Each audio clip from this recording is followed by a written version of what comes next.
Hi, Jake.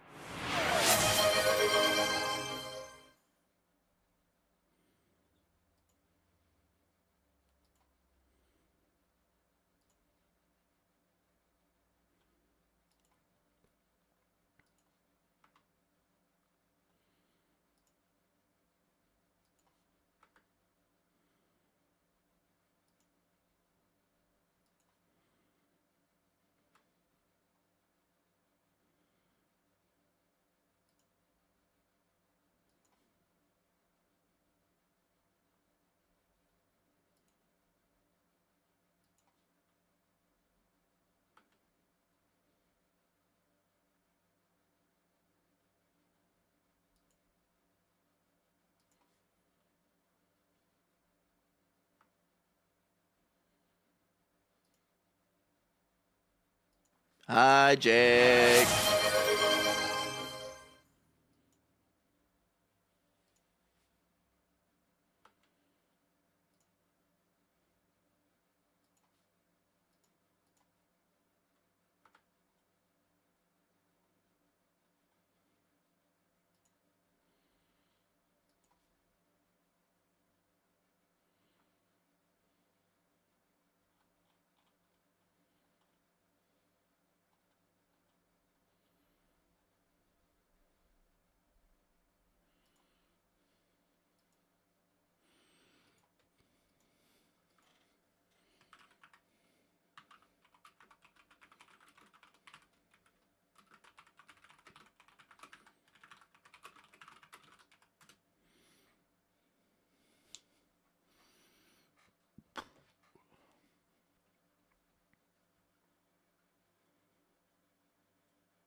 Hello.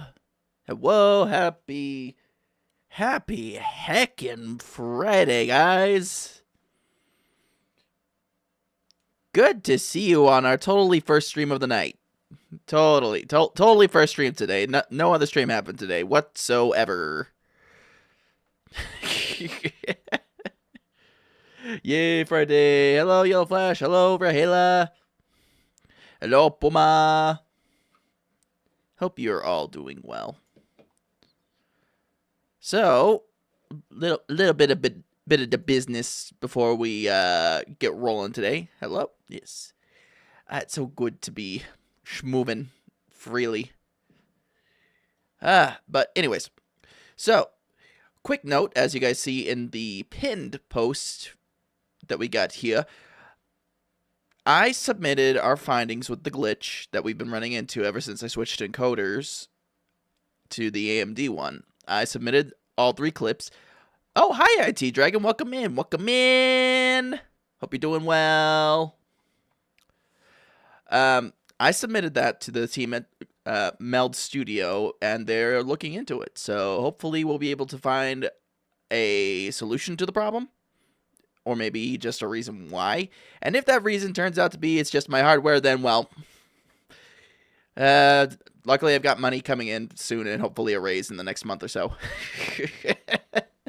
I know some of my hardware is coming up on its end of life. I went looking at the BIOS for my motherboard, my current motherboard, and the most recent update for it was August of 2025, and the link was 404 broken.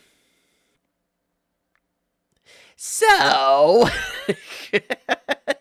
so I think my motherboard's kind of reaching the end of its years, so to speak. Which, you know, it held on since 2019, so what can you do, right? Yeah, these things do happen. These things do happen. I'm just keeping you guys updated because, you know, I appreciate that everybody has been extremely patient and graceful about it, but at the same time, I do want to keep bringing you guys like a good stream quality. And good stream quality doesn't include the thing, you know, glitching and lagging. To be fair, a lot of manufacturers may go a couple years between BIOS if nothing comes up. True, but this one, I don't know. I kind of feel like my board's kind of like at the end of its age cycle because it's like right at the cusp, I would say. Yeah. Parts go EOL so quickly these days. Like, I'll give you an example is the CPU that I've got it in it right now is pretty much at the very end of its compatibility list. Like, the only thing it's like maybe three parts numbers off from being the very end of compatible CPUs. So I know I've got to upgrade it at the motherboard at some point because, yeah. Also, we can switch to something a little bit more chill. Yeah, typical life cycles. Typical life cycles. I mean, I know some of you like hearing, you know, angry screaming ladies, but we'll go with chill vibes for now.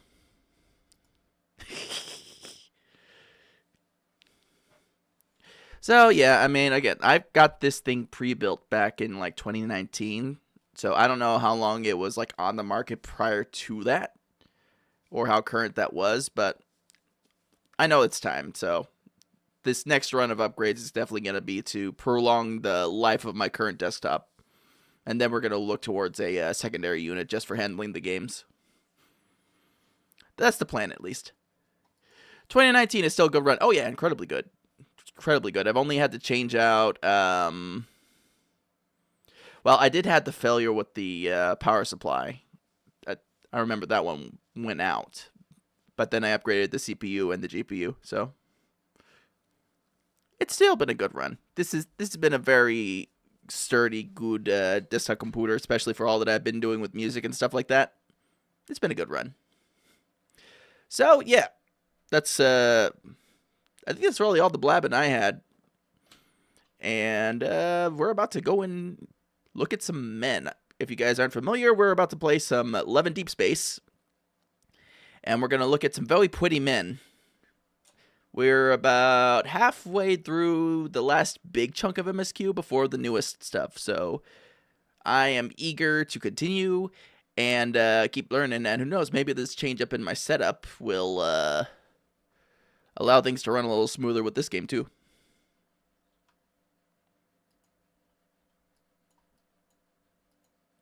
All right. Spotify, I have to throw you away now. Get out of here. Go, be free. Oh, it would probably help if my game capture was actually on in the vertical. Okay, cool. I think everything is on. Digital audio, let me make sure the audio for the game is on. There we go. There we go. All right. Hang on. We're going to do a quick sound check. And by quick sound check, I mean we're going to bother Silas. Same time. Did you two plan that? Silas, we need you for a sound check. Silas, buddy. Silas.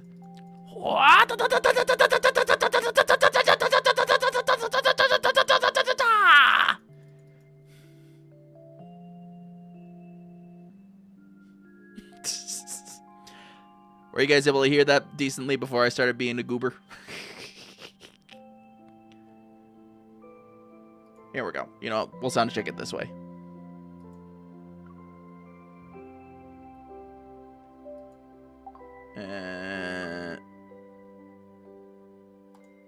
Just a heads up. There's a package arriving for you in a minute. Okay. I need to turn that up in my ears just a little bit. There we go. Or less than a minute, I guess. Your doorbell is ringing. How's that for you guys? That everything on that good?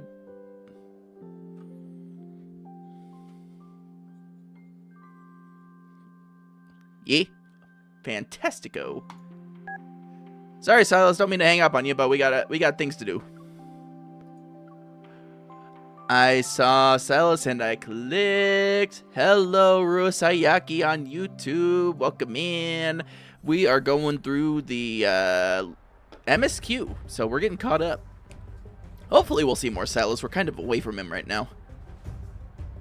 You just hung up on him? Well, I mean, yeah. Like, that's a problem?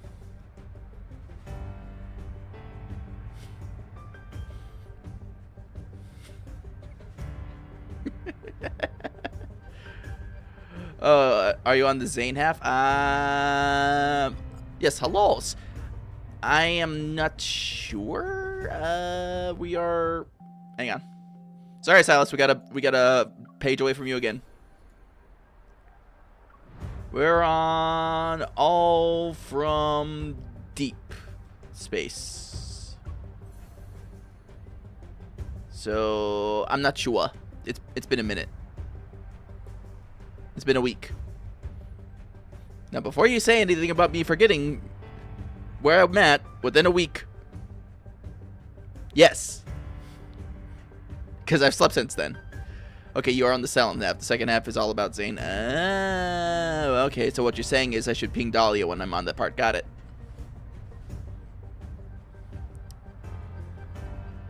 All right. Silas time. That's right. I kind of remember we learned more about MC's past and what she actually is and all that fun stuff. And, you know, she kind of had an explosive moment. Which, you know, is a way for her to relate to Caleb.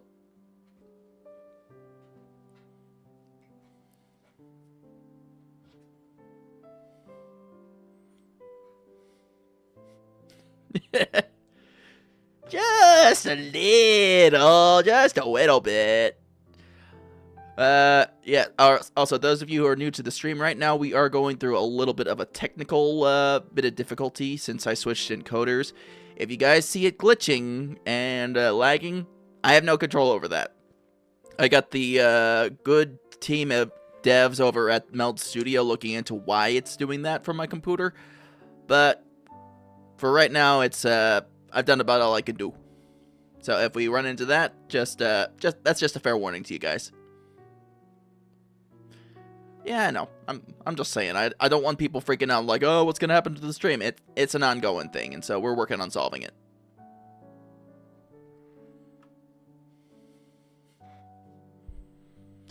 All right, it's time for our story time chat. In the timeless N109 zone, I fall into a deep, dreamless slumber. When I finally open my eyes again, it takes me a while to reorient myself. Yes, I'm a little bit off kilter on account of the fact that I blew up at least once.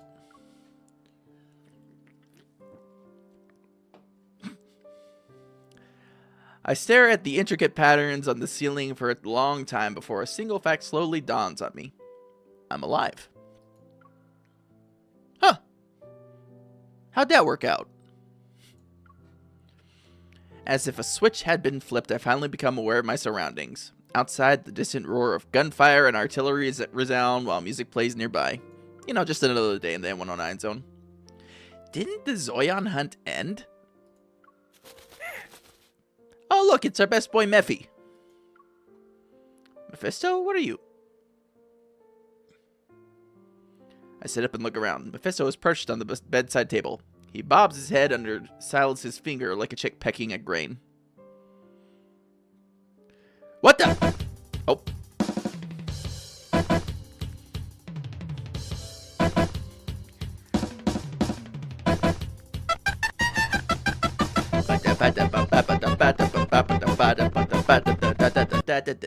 Hello, Lily, and hello, Raiders. Welcome in. Welcome in. How you guys doing tonight? I hope you're doing good, Lily. Thank you for raiding in. If you guys haven't met me before, my name is Jake Dayseeker. I'm an edgelord bunboy VTuber who specializes in action, MMO, RPGs, and the like. Tonight we are playing some more Love and Deepspace MSQ. So if you like looking at very handsome men, quite like this specimen right in front of us, or like me, we're gonna be just kind of sitting down and enjoying our story time here. So if you want to stick around for that, please feel free. Lily, how was your stream? I saw you were playing some of that Final Fantasy. Like Jake, yes. I gotta get good about hyping myself up sometimes. You know, just a little bit. But yeah, I saw you were playing Final Fantasy earlier. Did you have a good time with that? Was that the only thing you played, or were you doing some other stuff too, Lily?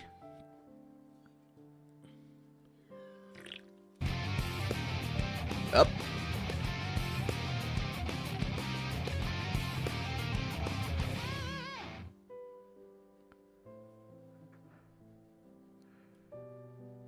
Chat? We just got followed by Love and Deepspace Xavier. Look, homie, you're not my fave and all that stuff, but I'm sure there's a couple girly pops in here who would love to be picked up by you. So, you know, just go around, you know, ask politely, that kind of stuff, you know, take cues and that kind of stuff, and I'm sure you'll be fine. You will be well attended to in this crowd. Anyhow, Relic Grind, a little Monk Grind was good. Hello, Xavier. Hi, I love your Dark Knight card.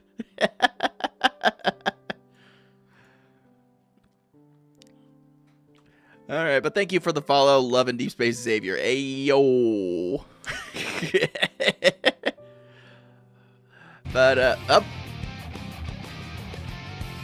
Jilvion, thank you for following. Much appreciated. Much appreciated. I think Jilvion saw Xavier step in here and decided, like, yeah, I'm going after that.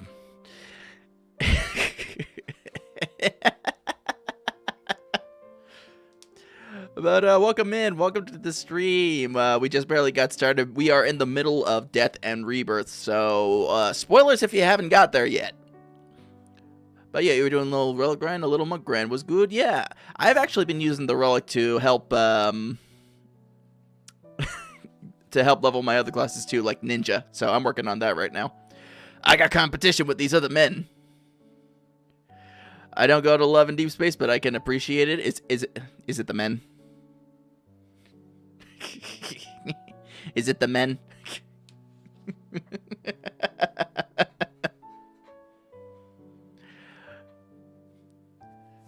Listen, Xavier, there's plenty of people who like you. Like, I know a few of my friends in the server I'm a part of who are big fans of you, dude, so you don't gotta worry about much.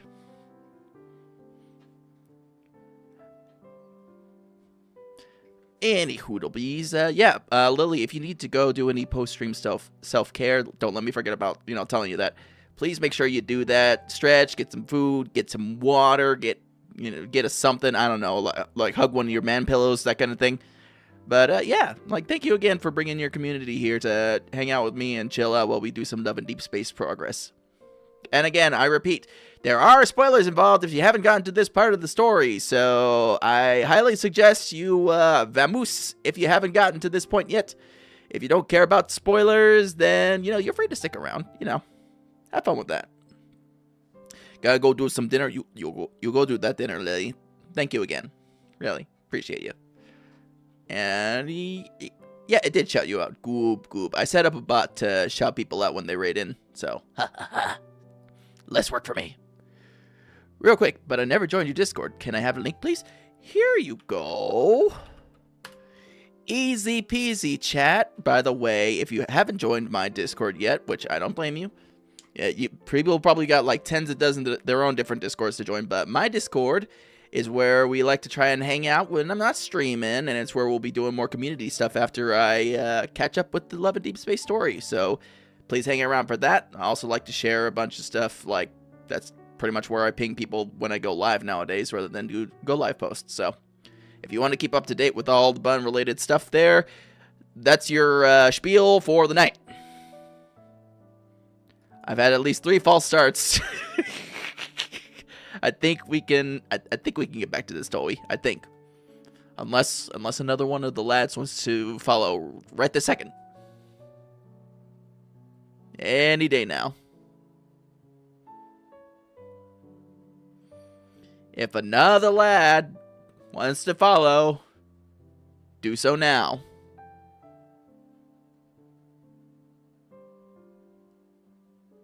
Okay, I think we're good.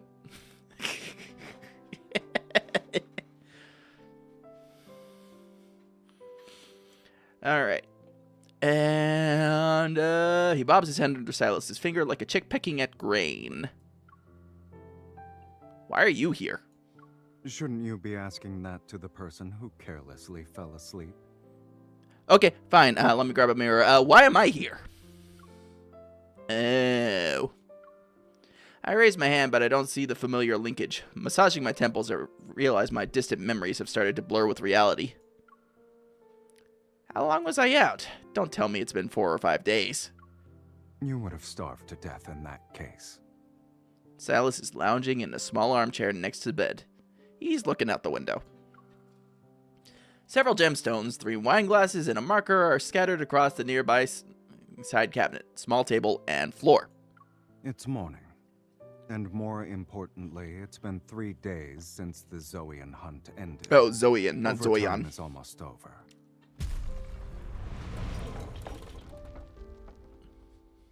Oh, goddamn. A terrifying explosion resounds in the distance. Seconds later, the windows rattle from the shockwave. The arena is in ruins. Why would anyone still fight to be its owner? For certain people, that place still has important stuff. And with Dimitri out of the way, their battle will be more ruthless. That's right. We did kind of kerpoof Dimitri. Silas's gaze is still focused on what is happening outside, his hair swaying because of the shockwaves. He maintains an aloof attitude. Good riddance, right? Alright. Silas girlies, this is your time. Curious about what he's looking at, I get out of bed and approach the window, but I can't even make it there before settling into the small armchair. I nudge Silas so he can make room. Get out of the way. What's going on? My whole body feels weak. It's like I've been thrown into space and had to orbit Earth 3 times. You didn't hit me while I was asleep, right? Between the two of us, you'd be the one to do that.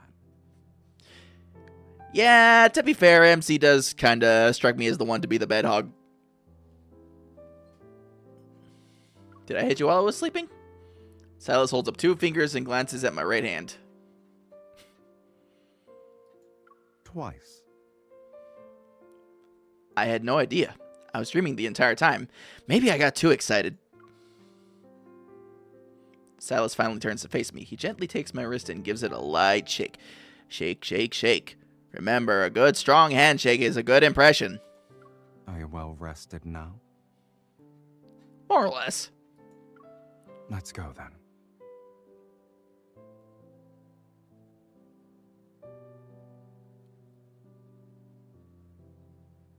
Thank you, Rathlon. Let's go then. Mephisto takes his chance to sneak away, snatch an empty wine glass, and fly out the window. Uh-oh. Mephisto's about to go get white girl wasted. Silas stands up and stretches before picking me up. Could not have timed that any more perfect. Yeah. Time to eat. Time to eat, yeah. It isn't until Silas makes me sit at the dining table that I realize just how hungry I am. I devour everything in sight until I'm stuffed. Strength gradually returns to my weary limbs, and I start to feel clear-headed. I slowly finish the last of my juice. Then I carefully nudge Silas's leg under the table to let him know I have a question. Hey, I got a question.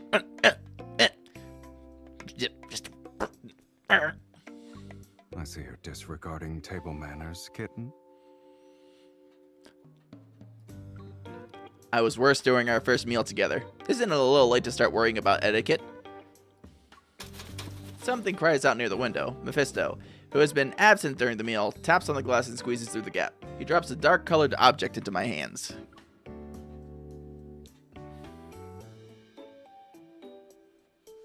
What's this? A flash drive? A biometric key from the Gaia Research Center. I tighten my grip on it. Then what are those people really fighting over? Silas pauses as he holds his drink. It's as if he's unsure about how to respond. We'll talk when you're more sober. What are you talking about? I'm perfectly fine. You're also one of the contestants in doing overtime? It's cheese. They're fighting over cheese. When did you... Luke and Kieran are more than capable of dealing with those fools. Ah, the boys are getting to play. The key shows signs of age, since someone has scratched off its identification number. It's impossible to tell which researcher served as its original owner. Possessing the key means having authority over the abandoned Gaia Research Center.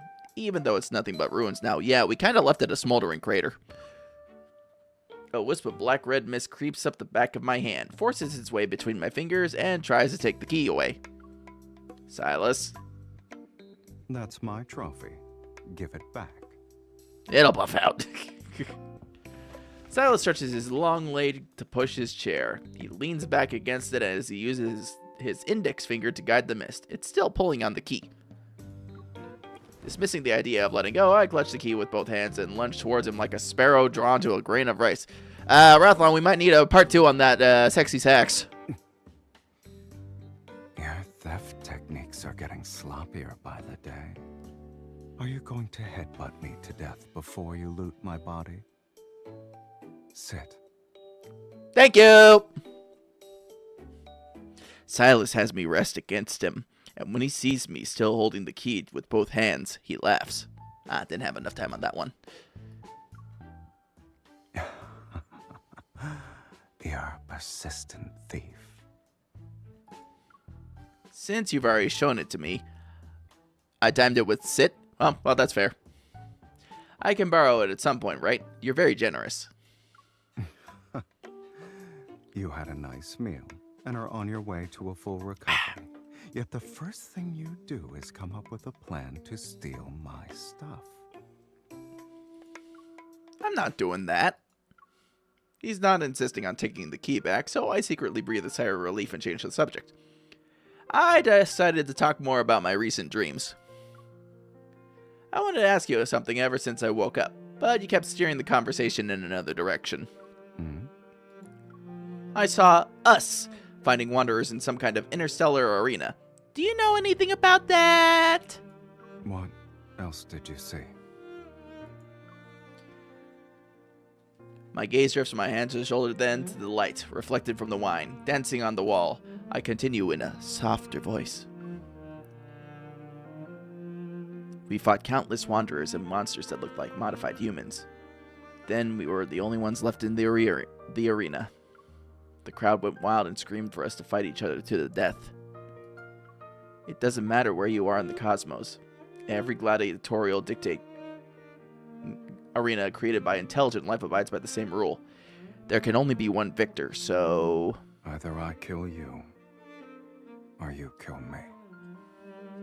And that's how it usually goes in his cards. The myth cards, anyway. Well, except for the most recent vampire one. I think they both died in that one.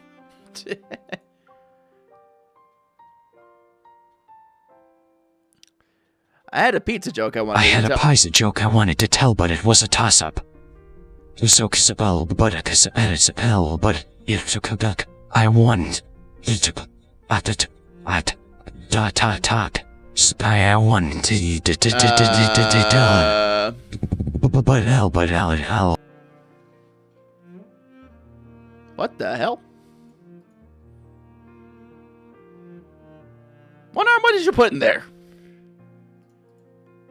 You caused my TTS to freak out.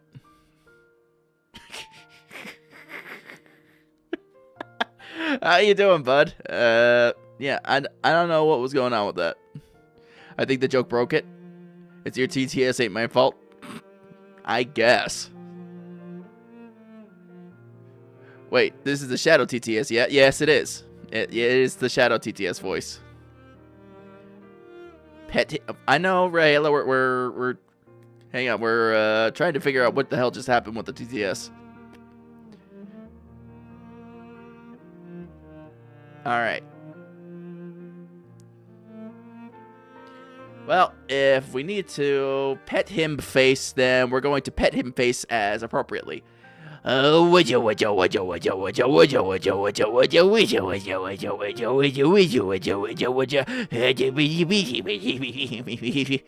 your nose. Okay, so this used to make it go 9 ways of Cattywampus, so let's see if chocolate breaks it still.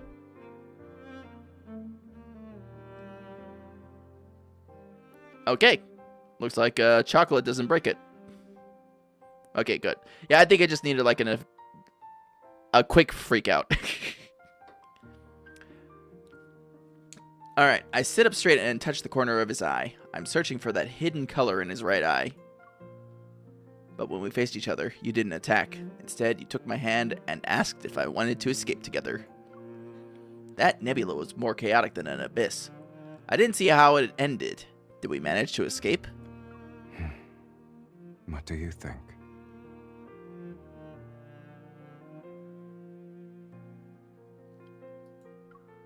He brings his empty wine glass closer and presses its cool surface against my forehead. Bonk. If we hadn't, then who exactly are you looking at right now? We're pretty special, huh? Speaking of which, you never doubted yourself, or worried about my capabilities for that matter. Well, I mean, Silas, you have readily proven your capabilities over and over again since we met. More or less. Have you ever considered that me landing in the... Can you imagine an 8-year-old gladiator? Coincidence? God. You... Raela, thanks for reminding me that they were like that young when it happened, too. Good grief. Good grief. It's because of the guy at Research Center? Silas remains nonchalant. When in all actuality, Chad, he chalants a lot. He is definitely full of chalant. I found some documents in the corridor of the old facility. The Unicorn research team, or rather, the Gaia Research Center as a whole, was attempting to establish contact with Deepspace. The Unicorn researchers wanted to recreate a powerful cosmic energy source. which exists within me as an Aether core. Do you believe what Dimitri said? I believe him. I don't believe him. Not all of it. Choices, chat. Choices.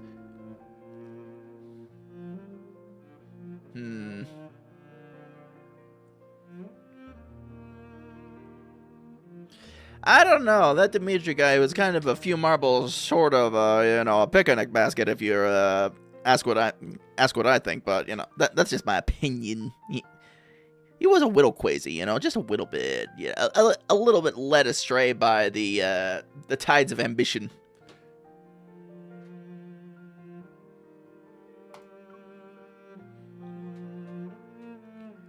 Not all of it, but I don't have a testimony from anyone who knows more than him. Okay. Strip away the outlandish claims, and his message is actually quite simple. I possess destructive power. Trying to keep my thoughts from dwelling on Dimitri's fanatical declarations, I turn Silas's glass in my hands. Something weird happened in the collision chamber. I was about to lose consciousness. This planet, the starry sea above us, and the depths of deep space that are invisible to the naked eye. They all seem to have some kind of force that resonates with me. Were those things Aether cores or something else? Now when I think about the deep space tunnel in the sky, I feel like I've gained an understanding that goes beyond what's currently known about it. It's not the source of all disasters. It's a bridge that connecting us to civilizations more superior than humanity's. Maybe Dimitri wasn't lying. It's possible I have the power to destroy everything. My thoughts traveled through that darkness in the collision chamber and how I sank into an overwhelming strength. It's strong enough to erase an entire planet. What lies dormant inside me is powerful and uncontrollable. And I am all I am. I am all of me, Shadow the Hedgehog. Suddenly a hand grasps my chin. My gaze lands on Silas's disinterested expression. He can tell when we're going full edgelord. When I pulled you out of the giant glass tank, you looked like you were in so much pain that you wanted to die. If it really hurts, then stop. Don't force yourself. But how else will I have my edgelord dramatic melancholy?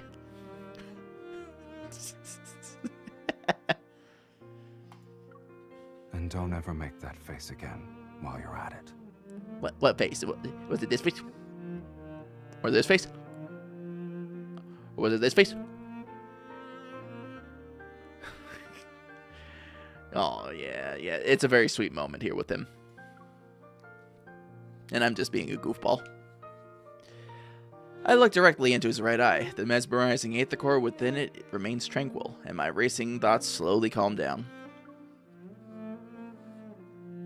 You can always pull me back, right?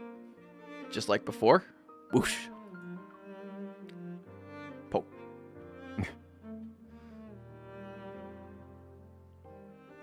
Are you mad? I didn't do anything. As I look up at him expectantly, Silas stays silent for a moment. Then he appears interested. Grabbing my hand, he leads me outside. No, but you slept for too long. I'm bored. So, where are you dragging me off to? Do you want to have some fun? I'll help you get used to wielding devastating power. That way you'll be a bomb who doesn't always think about self-destruction. No, he's looking out for us. Yeah, to be fair, MC does have a little bit of self-destructive tendencies. We enter a familiar, dimly lit room. Silas helps me into the egg-shaped gaming pod. He puts the hologram helmet over my head. As the pod slowly closes, my body tenses. Silas taps on the glass.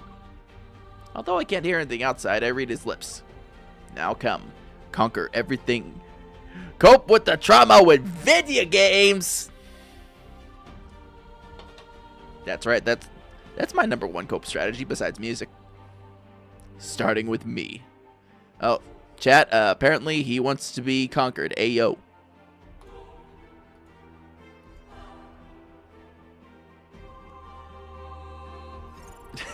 If Sevi was here, he would say, "Hey yo."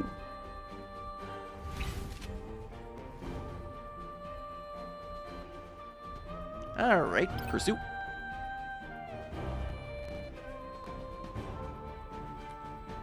Curious to see if this will run any smoother than it usually does. And you toss out your Hearthstone. Well, why'd you do that?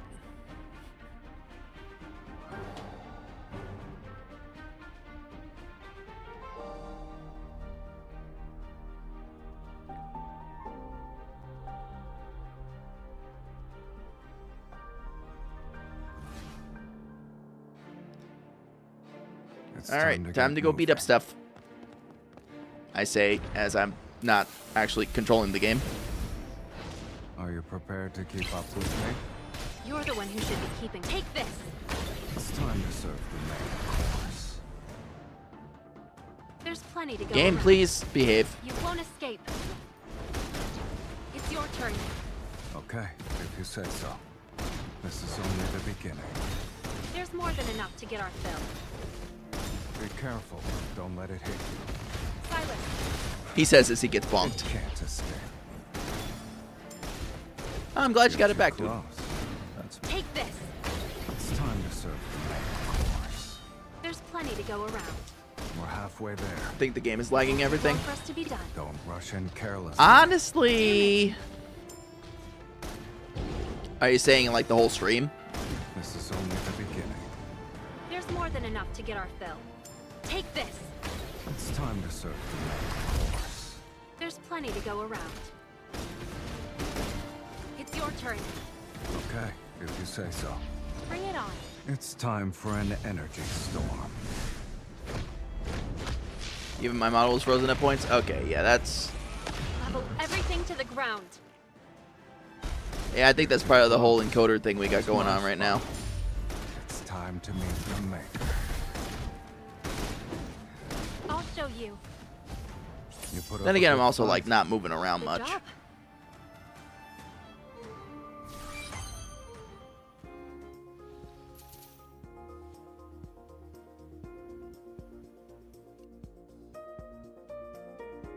Hi, G-Pace. G-Pache. Welcome in, welcome in. What's up?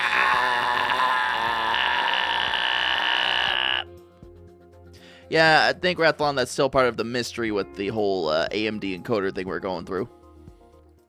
Which, as I said in the pinned comment, they are looking into it. So we'll hopefully have some answers to that we can fix that. And if it's something that's going to require me to purchase some new hardware and upgrade the computer like I plan to, then that's the long and the short of it.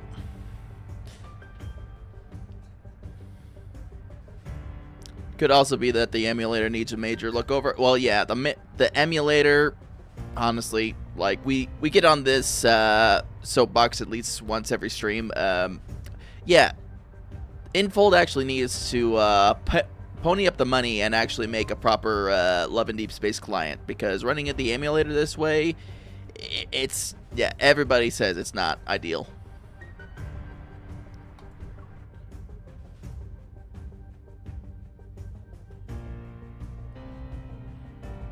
Like, I've tried to give it, like, the most ideal settings I could, especially for streaming, but it's still just bleh. After matching wits with Silas for 47 rounds, my heavy eyelids forced me to be the one to call it quits first. She eepy.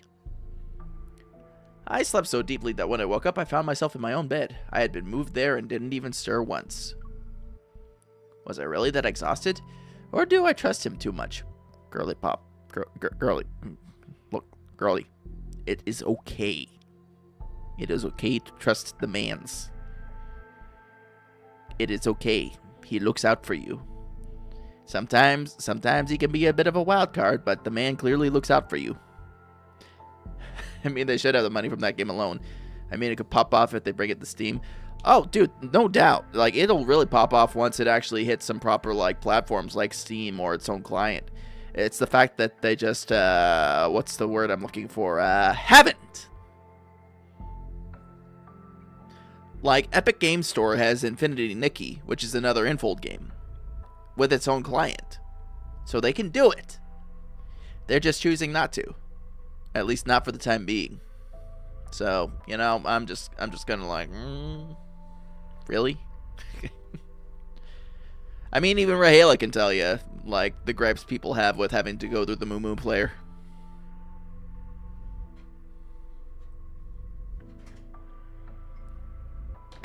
Excuse me.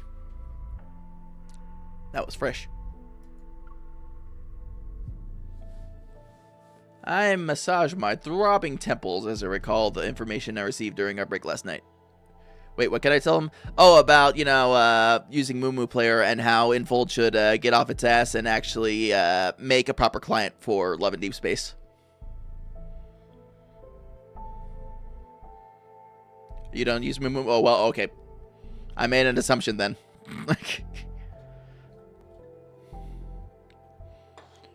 I thought that was the common theme amongst everybody playing in the server. Never mind.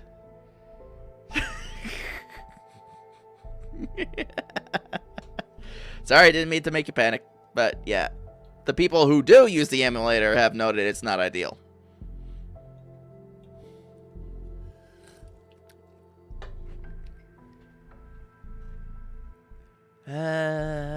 Information received during our break last night. Silas's curiosity was piqued by these mysterious antimatter weapons, and he decided to investigate their origin.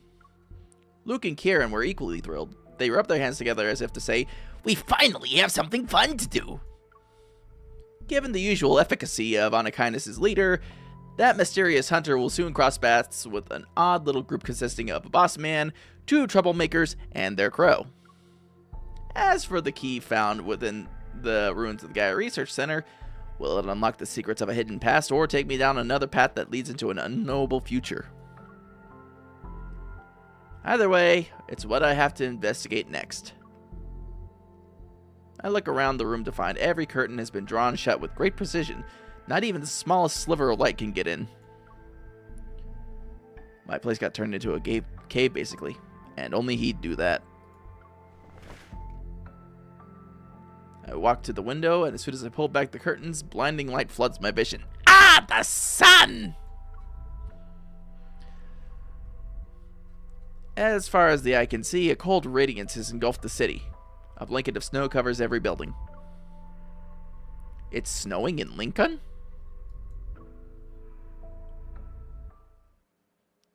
It's either snowing or Lincoln, or Zane is having a big pout. For a while, I've been investigating my past and uncovering Ever's secrets. And now this ever-changing, precarious world seems to face an unprecedented crisis. Protofield disturbances, climate anomalies. Some say Earth's climate. Multiple things can be true. That's fair. System has broken down, and a disaster comparable to the Chrono Rift catastrophe is imminent. Others claim Earth is on the verge of collapse. All tectonic plates will shatter, and thus human civilization will end. Yet amongst all these discussions about the end of the world, Earth's collapse, and civilization's downfall, what actually descends upon Lincoln City is a silent snowfall that transforms the city into a pure white expanse overnight. Backtrackers, Lemuria, everything is starting to make sense now. But what about the life on a higher plane of existence? The emissary of the divine. Long time no see. It's our girly pop, Tara. Back from your leave already? Captain Jenna said you had some personal matters to take care of. Is everything okay? Yeah, I had to do some exploration and handle matters related to the lore.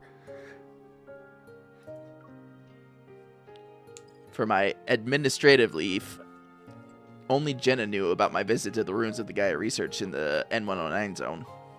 After hesitating for a moment, I shake my head and smoothly change the subject. I'm fine. You could say I went back home. By the way, have you ever heard of the term emissary of the divine before? It's supposedly connected to civilizations on a higher plane of existence. Among all the rampant doomsday theories, the concept of being watched by civilizations with higher dimensional beings is actually the easiest to understand. It can mean a messenger who can communicate with godlike entities. Elidibus? Even if they do exist, finding someone like that would be harder than finding aliens. No, we just need to turn on Final Fantasy XIV. The sound of typing behind me suddenly stops. When I raise my head, I see Nero has come over to join the discussion. Nero Tolskeva? Those higher dimensional life forms aren't saying anything? Well, even an emissary might not know they're one. I've also heard that the next mass extinction might be just around the corner. Said as casually as your coffee order, Tara. Goddamn. Now we get the Zane girlies. Yep. Nero silently rubs the area between his eyebrows. He's unconvinced. Isn't that just propaganda spread by prototists to push for the development of protocore technology? Prototists. Harder than fighting aliens. Stares at Silas and Xavier. Yeah, I know. Like it's very difficult, you know. Like those aliens are really good at hiding themselves for some reason. Hi, Lindsay. Not necessarily. In this vast, endless universe, who knows how many civilizations are locked in battle? Our Earth might be the only surviving blue dot among them all. That's a scary thought. Amidst the ongoing discussion, my thoughts begin to wander. Maybe Ever thinks our civilization is already approaching the limits of biological evolution. Pursuing the transcendence of evolution to counter this supposed crisis, that must be their true objective. As a side note, there were strange omens before the 2034 Chrono Rift catastrophe. A polar night was present for 3 consecutive days. While conversing, everyone unconsciously turns to look at the heavy snow outside. It falls as if descending from the cosmos itself. Regardless of whether Earth falls apart or the world ends, as long as the subway runs and wanderers exist. We need to fulfill our duties as hunters and protect this city. Good pep talk, Tara. It really roused the room. Yeah, going places, that one.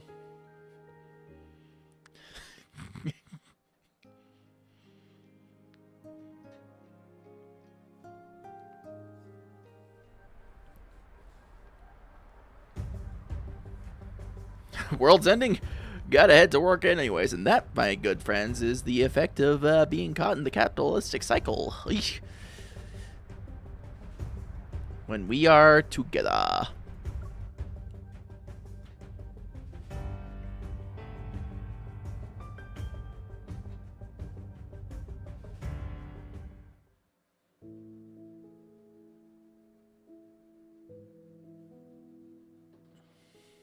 It's 5 o'clock p.m., and a lecture titled Life's Boundaries is underway at Lincoln University's largest lecture hall. Aside from medical students, students from other departments have taken a seat to listen. In the packed lecture hall, the speaker stands. His back faces a projection of a beating heart model, and his authoritative voice is steady. What up, my brother and Silas? What up, Sebi? How you doing, buddy? Life itself is not endless. Yeah, you just missed Silas. But we do have Zane for the Zane Girly Pops in his turtleneck and his big gray coat. He's a very big fan of Millennial Gray.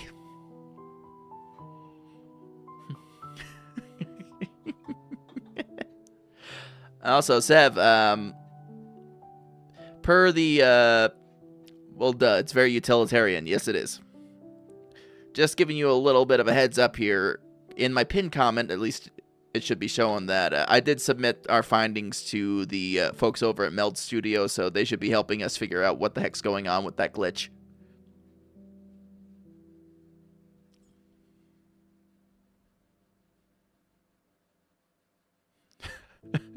I tagged Christy in the Discord, and they simply said, "I don't want to cry again, Mr. President." Oh, poor Christy. That's valid, though. That's valid. Yeah, it's very fair. It's very fair to her.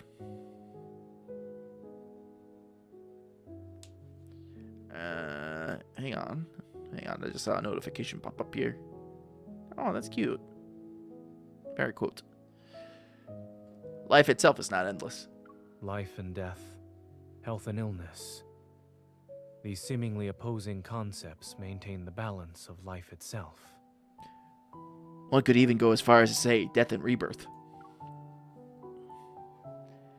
An inquisitive student raises her hand. But with today's medical technology, we can potentially do gene editing, cellular regeneration, and even human modification.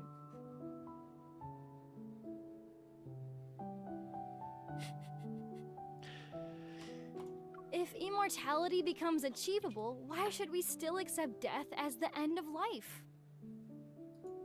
If we set aside morals and ethics, these technologies could make immortality possible. But this also means that our goal in the medical field has shifted from conquering disease to conquering death itself.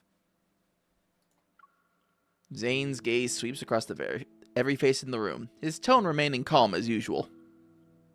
To conquer disease is to extend life, but to conquer death is to control it. Yeah, I can agree with that. Can we still call ourselves humans after being modified and losing human characteristics? How do we even define human existence? Hushed discussions fill the lecture hall. Zane looks towards the back as someone quietly opens a door. A familiar figure appears. She quickly slips into the back row, her coat leaving a trail of melted snow on the floor.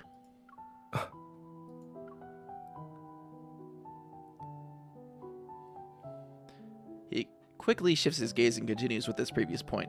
"Sorry I'm late, I just came here from Girly Pop Economics." Life can be extended, but the cycle of life and death should not be controlled.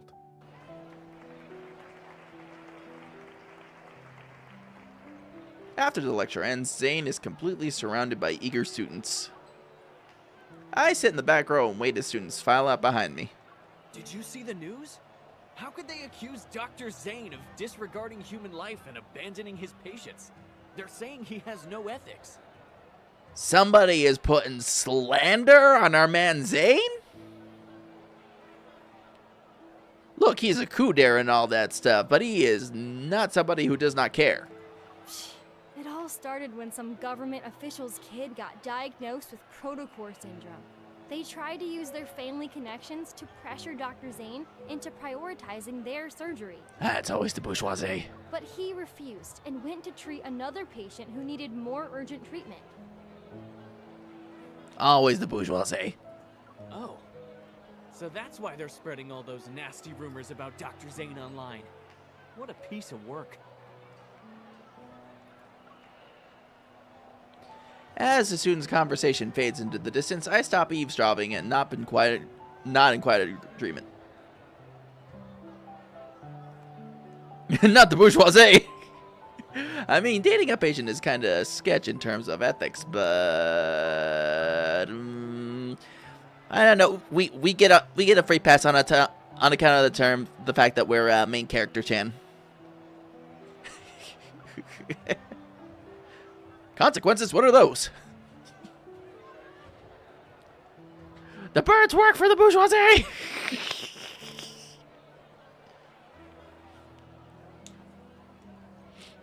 I should have known the only bird we can trust is Mephi. But they're accusing him of actual murder. They are. Spotting a few reporters approaching the lecture hall, I catch Zane's eye and wave. I silently mouth a sentence.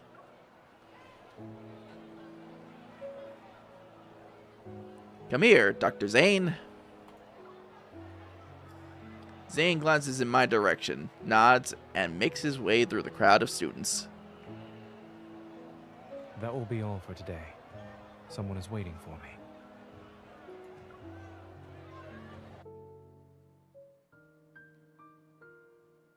After helping Zane dodge the reporters, we leave the university and stroll through the snow-covered streets bathed in evening's golden light.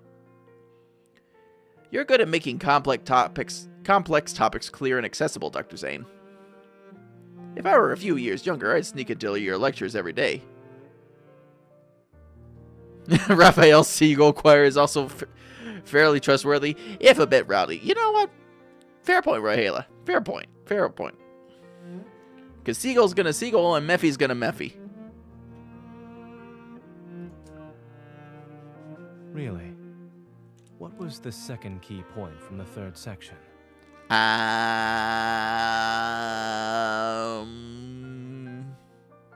Is there a due date on that? Because I kind of need time to, you know, cite my sources. Esto blé.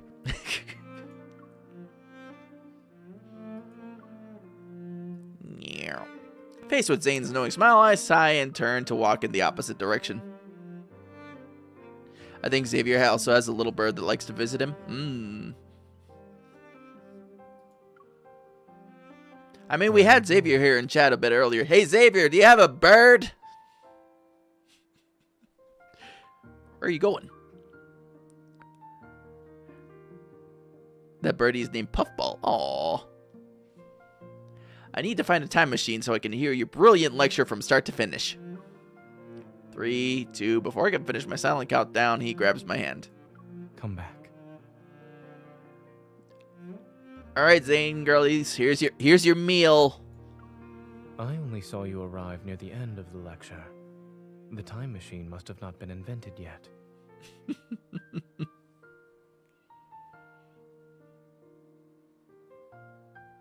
Coffee in hand, I sit down on a roadside bench as Zane hands me a weathered envelope. Here's the information you requested. The wax seal on the envelope is still intact. The documents themselves have small creases. Exchanging documents while sitting on the bench. We're like those secret agents trying to save the world in the 008 movies. Given what you've asked me to investigate, it is certainly a secret that concerns the fate of the world. Dun, dun, dun, dun, dun, dun, dun, dun, dun, dun, dun.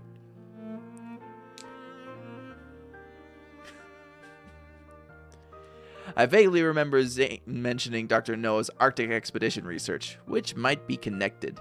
Oh, crap. We got ads starting here pretty soon.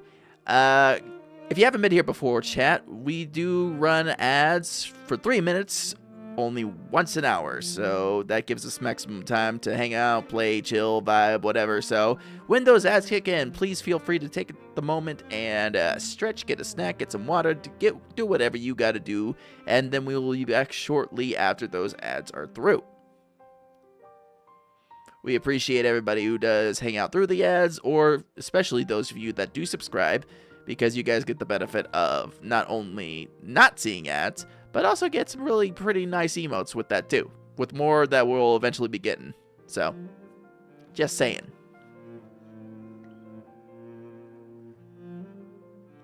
The cryptic pattern etched into the key seems to point towards the traces of a primordial civilization. 14 years ago, a research team ventured into the Arctic to study life's boundaries. They made an unexpected discovery in an ice cave. They found Big Feet. According to the surviving documents, the pictographs they recorded in the ice cave bear a striking resemblance to the patterns on the biometric key. Ooh. Some members of the expedition team mysteriously disappeared. Others joined the Unicorn research team. Dr. Noah has a photocopy of the expedition journal. It's incomplete, but he hopes it can help you. Signals from Deepspace, the eighth core of the key. The clues form an intricate web in the darkness. It stretches across the boundaries of time and space. Almost unnoticeable, each strand is being woven into place. They're waiting for that singular moment. Oh, okay, we're in ads. Hang on. We will be right back, guys. Hang tight.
Alright, we back. And now I can throw away Spotify once again. Welcome back, chat. Thanks for sitting through the ads. It is time to resume our antics with Xavier. Hold on. A moment when everything is taut. Please thank Dr. Noah for me. How is he doing? What about Pi and the others? He and the animals are doing well. You remembered to ask about the animals, but have you forgotten something?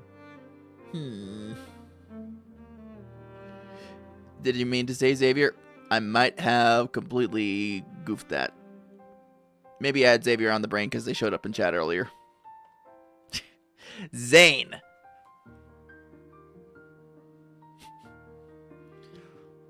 Who knows? Maybe I'm just keeping you on your toes. You never know. I'm unpredictable.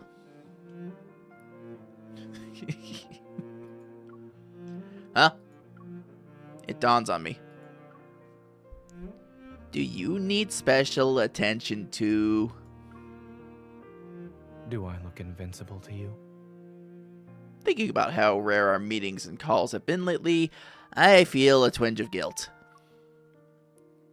So how has Zane been lately? Have you been sleeping well? Do you still have nightmares? Just throwing that out there, rapid succession there, girly pop. Good God. I'm doing well. At least he rolls with it. For some reason, my words elicit a soft chuckle from Zane. You've already made time to pick me up after class. And since I'm on my way to work, why don't you walk with me? You can do it as you head back to the Hunters Association. Ooh.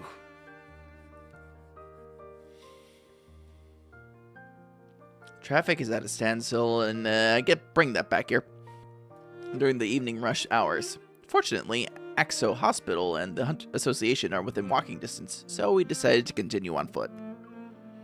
Snowflakes dance through the streets as intersections traffic light turns red. The flow of vehicles stops. Pedestrians pause on the sidewalk, their heads tilted upwards as they wait. They watch the massive holographic display flicker above the intersection. Ever has officially launched the Fountain of Atay initiative. The Fountain of Atay, that's right, big plot point. In addition, we urge all citizens to stay safe while traveling. If there's an emergency, please seek immediate assistance from the evil police or Deepspace hunters. Something happened at Azure Square in Imperial Ring Park. They're saying the Alterum appeared or something. No wonder the news keeps telling us to be careful lately. Having wanderers around was bad enough. Now we have to deal with the Alterum too. The Alterum? With one disaster after another in this godforsaken world, maybe it should just end already. I can't help but stifle a laugh. As the light turns green, traffic and pedestrians start moving again. And for our final story, a medical controversy surrounding Protocore syndrome has drawn widespread public attention. Are doctors healing or killing? And the future of the Protocore syndrome. These sensational headlines drift past my ears in quick succession. Despite being at the center of this media storm, Zane doesn't even glance at the screen. Blah, blah, blah. Blah, blah, blah, blah. The news keeps using that same stone-faced picture of you from Axo Hospital's website. It's basically decades old at this point. What? Are you tired of looking at it? I don't think the Zane girly pops could ever get tired of looking at your face. I was just thinking, if Dr. Zane had smiled even one pixel's worth in that photo, then maybe these rumors wouldn't have gotten far. Zane tilts his head. As if he's playing along, he shows the tiniest hint of a smile. But no matter what challenges or criticism you face, nothing seems to shake your decisions or judgment. What about you? Although you're not saying anything, I can tell something is on your mind.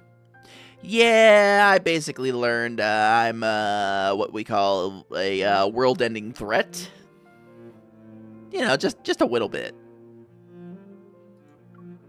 If it's a long story, well, This path might be short, but we can always turn around and walk some more. Nothing ever escapes his notice, huh? After hesitating for a moment, I tell him about what happened to me in the N109 zone. Those monsters and that cosmic void in the sky, it's all because of you! You are this world's calamity. We should have destroyed you years ago.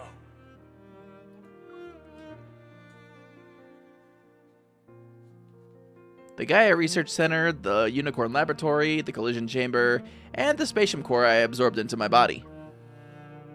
That man's final moments, filled with resentment and rage, remain vivid in my mind. I'm constantly reminded of one thing.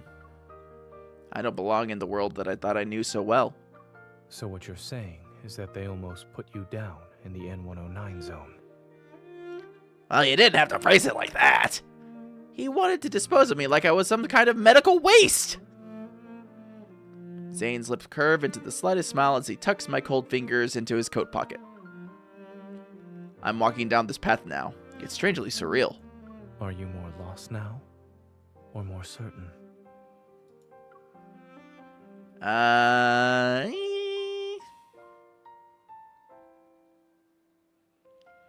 More certain we're gonna find answers. I'm more certain. At least now I know who I am. Shadow the Hedgehog! And why he ever wants to use me. From now on, I'll have a better idea of what I'm hoping to achieve in my search for the Aether Core. Yes, I believe you. What if I end up destroying this world one day? Give me a heads up before you do. I'll make sure to use up all my vacation days first. Ha!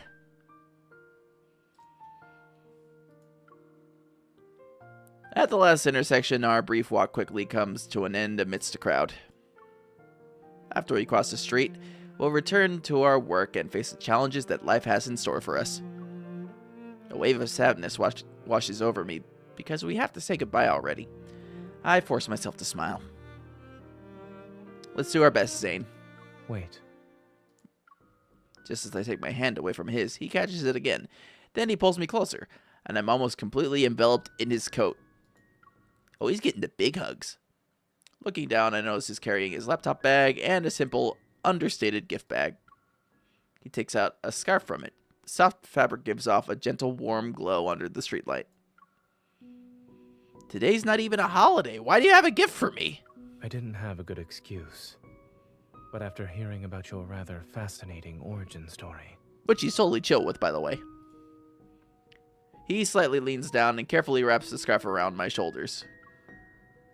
Let's call it a celebration of your arrival in this world. Aww. A mix of uncertain emotions well up inside me. They gradually melt away with the warmth of his touch. Did you find time in your busy schedule to knit me this scarf, Dr. Zane? I picked it out. Is it not sincere enough? He raises his hand to smooth my disheveled hair. The snowflakes that landed on his forehead slowly melt away. Whether it's ever or something else, the path you've chosen will be full of challenges. You'll encounter many people with ill intentions. And I'll freeze them all. But more importantly, you must be confident about your own choices. He's the one in charge of keeping this cosmic being's mortal shell alive. That he is! That he is. There are certain things that you can never take back. Wonder if he ever actually caught on to that part, though. In the vast expanse of snow, neither of us takes a step forward. Then my first correct choice for today must have been seeing you. Thank you for choosing me. Aww.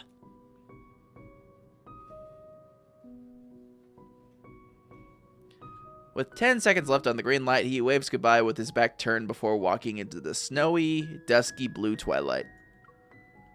I watch his figure disappear into the distance before tightening my grip on the documents that stick out like a sore thumb.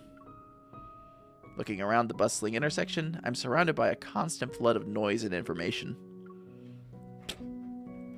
It seems every sound and flash of a screen pushes people towards their next split-second decision. With this key, I might finally unlock the secrets from 14 years ago. They all involve the Aether Core, or rather, my own secret. I take a deep breath and turn towards a street that will lead me to the association.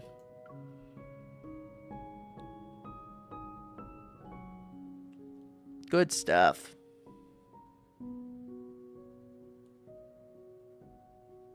Very good stuff.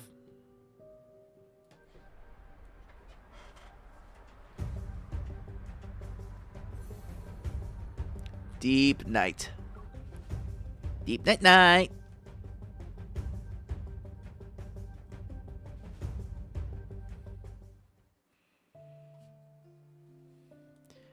Heavy snow falls steadily as darkness settles earlier than usual. Standing tall in the heart of the city, Axo Hospital remains brightly lit as always. Are doctors healing or killing? Exposing the dark truth behind Axo Hospital's division of cardiac surgery? What kind of ridiculous headlines are these? It's our man Grayson! Oh, please. Dr. Zane has plenty of connections. He's treated everyone from the mayor to gang members. Besides, Axo Hospital has plenty of friends in reputable media outlets. If it comes down to a media war, no one can predict the winner. You don't appear to be very busy. Back to work! Everyone instantly straightens up like soldiers at attention once they hear a familiar voice. Nervous, they greet Dr. Zane. Grayson, contact Dr. Joel at Shansha Hospital and ask him to send over the files for those Protocore syndrome patients. We need to develop a new treatment plan for the patient with abnormal symptoms in bed number 12. They were transferred from the ER. Got it. I'll contact him right away. We might see more cases with abnormal symptoms. With patients being frequently transferred from the ER, everyone needs to be on call. Jeez. After methodically delegating the remaining tasks, the staff watches as Zane disappears down the hallway. Dr. Zane's composure is something else. He's not that much older than us, too. How is there such a huge gap? It's like the difference between gods and mortals. We can only admire him from afar. Gods and mortals. Divine emissary.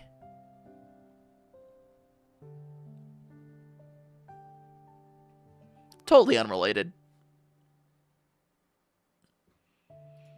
Come on, let's get back to work. The best way we can help Dr. Zane is by doing our jobs well.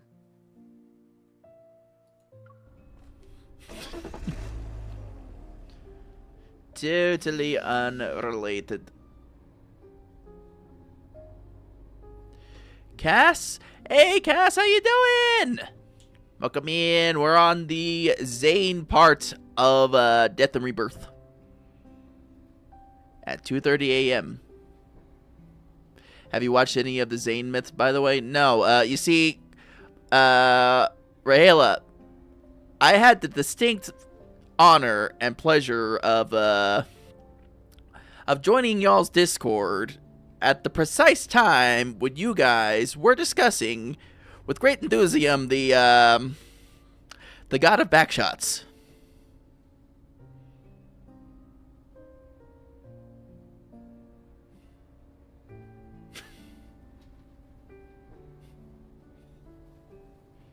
So,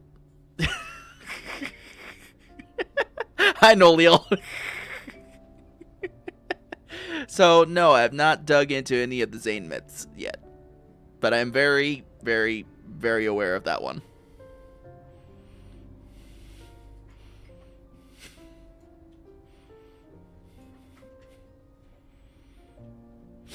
We haven't done a watch along for that myth yet. I definitely figure you guys need some mental preparation for that one. Just a little bit.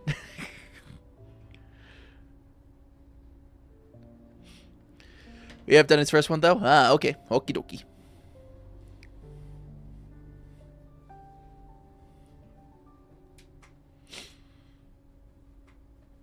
Zane gets into his car after finishing his work. A notification pops up on his phone.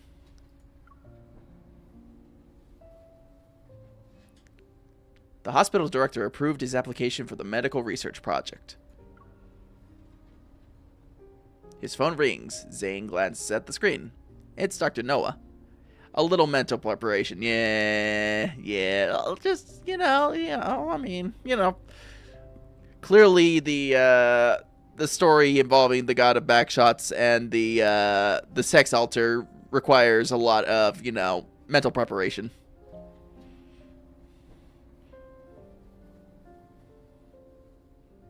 One might even call the experience illuminating.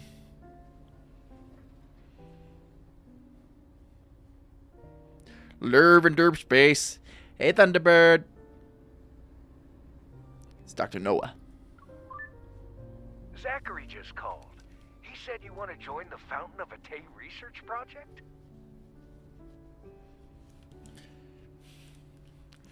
Hey, I'm right. It's not my fault that you guys were discussing it at length and talking about how the lights are an indicator for something.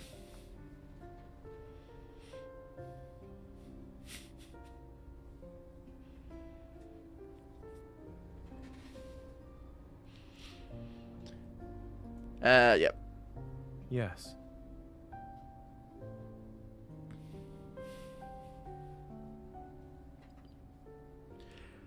This isn't surprising to Zane. He can already imagine the two Axo Hospital higher-ups discussing the matter. Thank you for convincing the director, Dr. Noah. When are you leaving? Tomorrow. You decided to do this after returning from Mount Eternal? Silence fills the air in response, but the answer is already clear. You make decisions surprisingly fast whenever it involves that incident.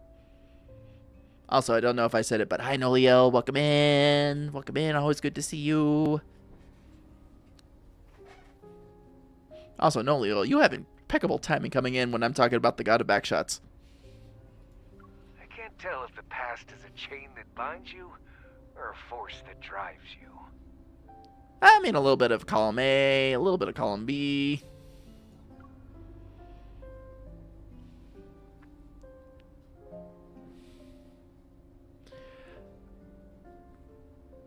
You did, lol. Okay, good. Good. I wanna make sure, No, I don't like people feeling ignored or anything like that.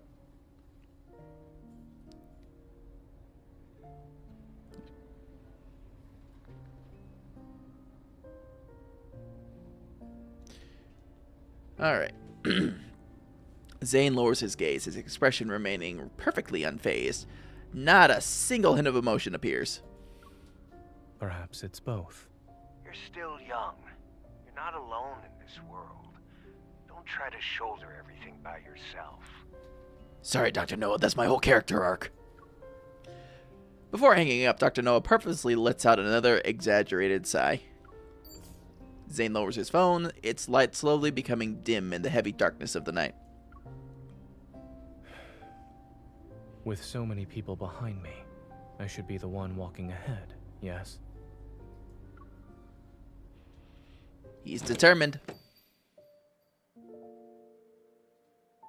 At 3 in the morning, a lone car glides across the wet streets before coming to a stop in front of Motosio. The store employees had just flipped the sign to close, but when they turn around, their final customer of the day greets them. Oh, he's an 11th hour customer. You're just in time, Dr. Zane. 1 minute later, and we would have been closed. I'm sorry for coming in so late. I'll have 1 sea salt chiffon cake and 1 dark chocolate hazelnut brownie, both of them to go. Ah, yes. For the next month, could you please deliver 1 dessert each day to this address? A whole month? I mean, he got that doctor's salary, though. Especially a surgeon's salary, now that I think about it. You can't do it? We can. It's just that you've already reached our highest tier for award points. We can't give you anything else right now.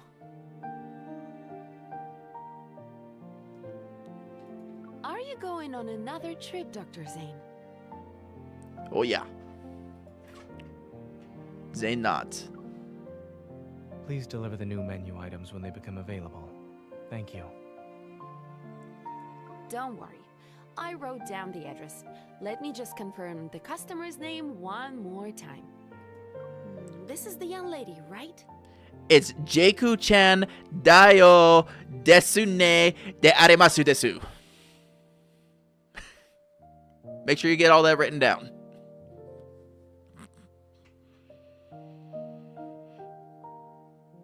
He's also the head hurt surgeon, so big bucks there. Yeah, he's got cash to burn.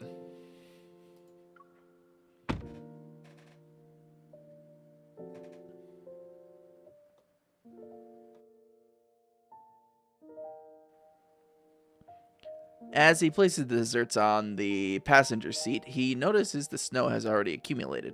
It's about an inch deep on the road. The car radio broadcasts tomorrow's weather report. Overcast skies with heavy snow again. Experts have yet to determine the cause of these unusual weather patterns. Zane lowers his head, opens his recent contacts, and carefully writes a message about his departure. As he imagines her reaction, he's embraced in a reverie, his features softening with a gentle tenderness.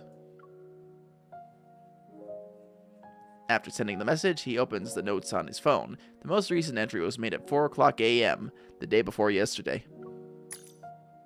First dream. Second dream, Mountain Turtle. Third dream, Mountain Turtle, William. Fourth dream, chocolate, potted jasmine, gravestone, monster. 14th dream, too fragmented. I can't remember anything clearly.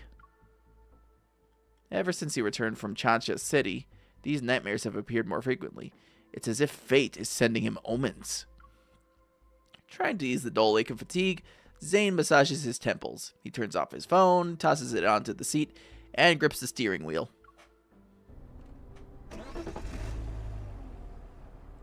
The windshield wipers sweep away the snow, but the snowfall grows heavier by the minute. He can barely see less than 50 meters ahead. When Zane finally makes out the two white shapes as a mother and child stumbling along, his car is already dangerously close to them. Uh-oh. He jerks the wheel violently to one side. The tail lights cut arcs through the snow, and the car crashes through the wave-shaped guardrail. It comes to an abrupt stop in a strip of green vegetation. Terrified, the mother and her child fall. The kid in her arms is covered in crystals and resembles a twisted glass sculpture. Uh-oh. In the darkness pierced by the headlights, Zane sees something approaching the pair with slow, deliberate steps. Its breath is warm. Its presence screams danger. Stay back. It wears human clothes, but there's nothing human about this creature. Crystals have consumed most of its massive body that's hunched over. Strange growths are still pushing through whatever's left of its skin. Its face is twisted into a grotesque expression. Its pupils gleam an eerie dark blue. Each step it takes makes the ground tremble. Stay away! Man, what a time to have a car accident. With trembling hands, the woman covers her child's eyes. Don't be scared. It's okay. Don't be scared.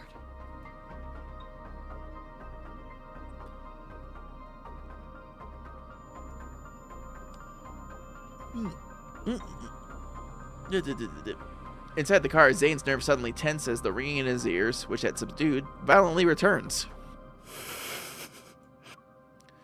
Sharp spikes grow from the ice materializing in his hand. Zane raises his arm and aims the icy thorns at the monster. The colors of the night suddenly encroach into this power. It's like death itself is what? I was reading that! As the monster raises its hand towards the mother and child, a cold gleam suddenly cuts through the air and pierces its chest. Hang on. Death itself is waking up from a dream. Okay. Game's very rude about its pacing.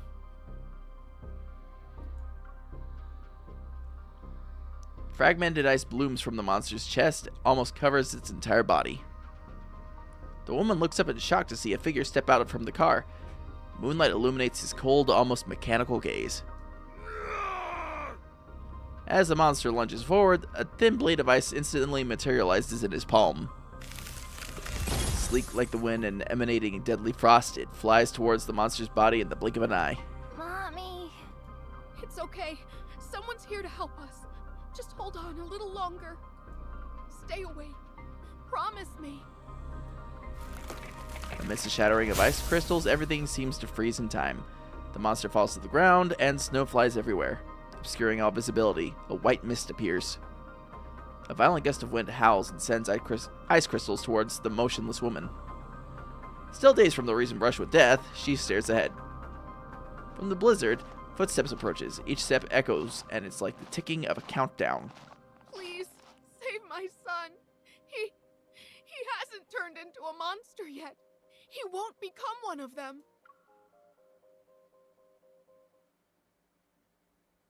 Tall man blocks the car's headlights and casts a shadow over the mother and child before him.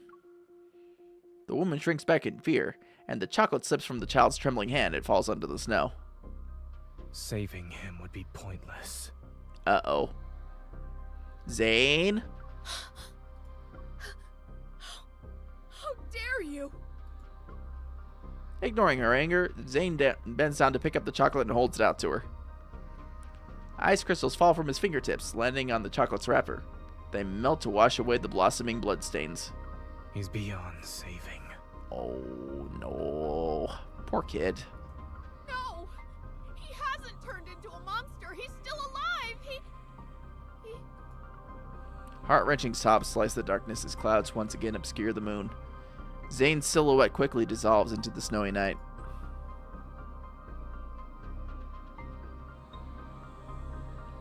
Man, that's like the second... Nah, we're not commenting on that.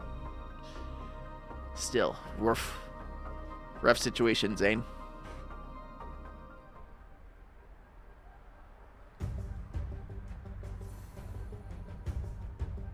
Alright, we're at the fighty time.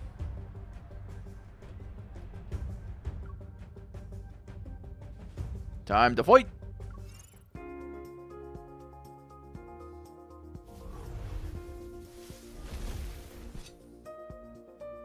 Real quick, let me make sure our settings didn't get effed with.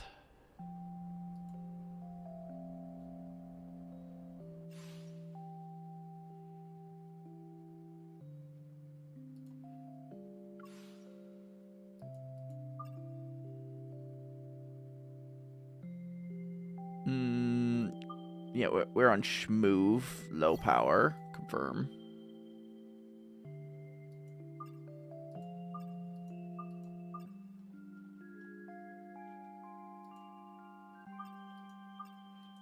Alright. Then it's just emulator doing emulator things. Alright, let's knock this out.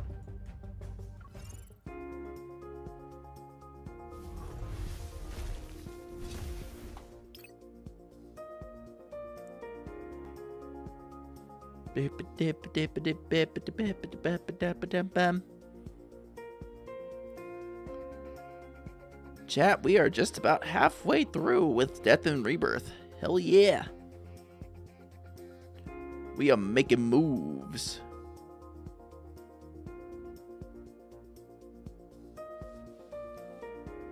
We are schmoving.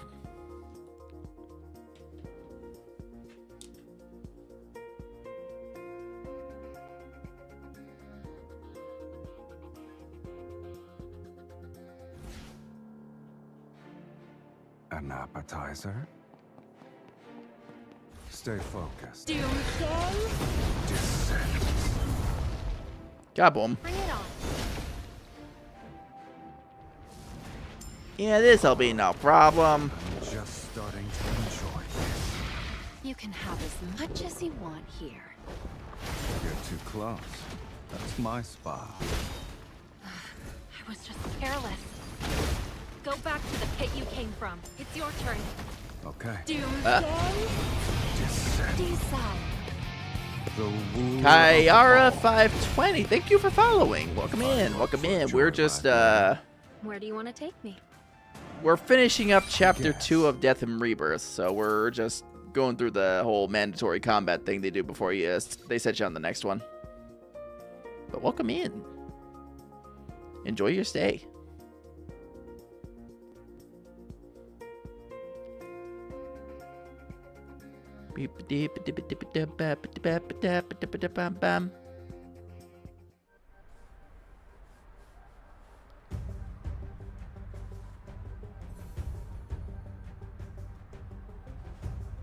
Alright, it's time for number 11. Pursue. It's a drill mole.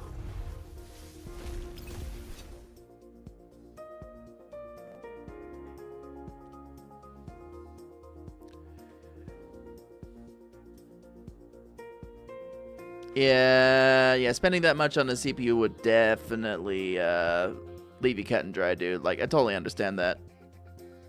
100%.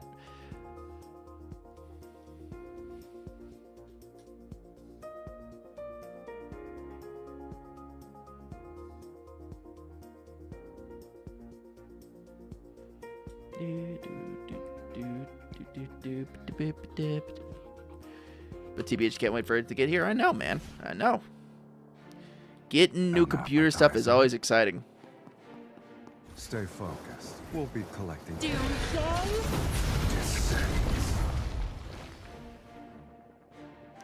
And now we wait. Ah, there he is. Changing how it attacks.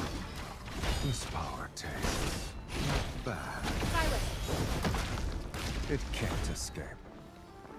We did it. Desire. We destroyed Mr. Drilly Man. Of all. I'll show you. It's your turn.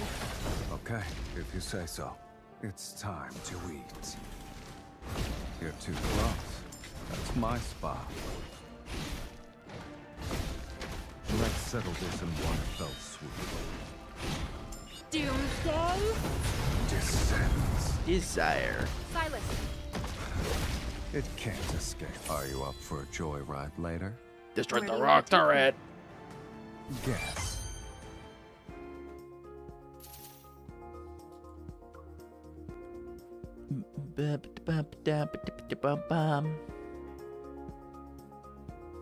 We're almost through. We're almost to the next part. Soon. Very soon.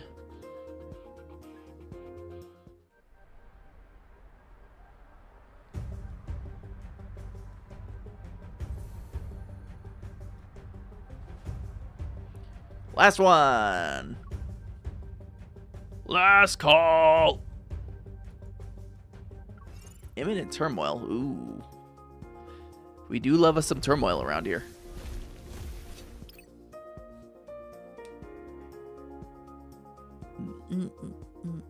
Bam, bam.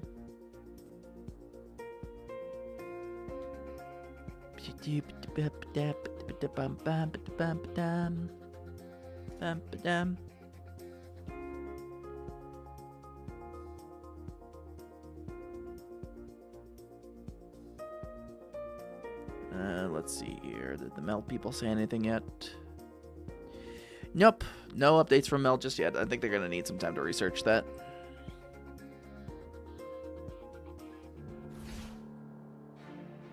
An appetizer? Oh, he's a big guy. He's a big fella. He's a large lad. Out here stopping up. It's a minor injury. Come here. I'll make it pay. Oh, he's got a time too. Okay. You were sloppy. My eyes were locked on you. Stay on your toes. It's changing how it attacks. I'm getting the hang of this. Doomsday? Desire. The ruler of all. Game's just like rapidly tapping, like, hey, let me do my special skill. You put up a good fight. Good job. Yeah. Bam.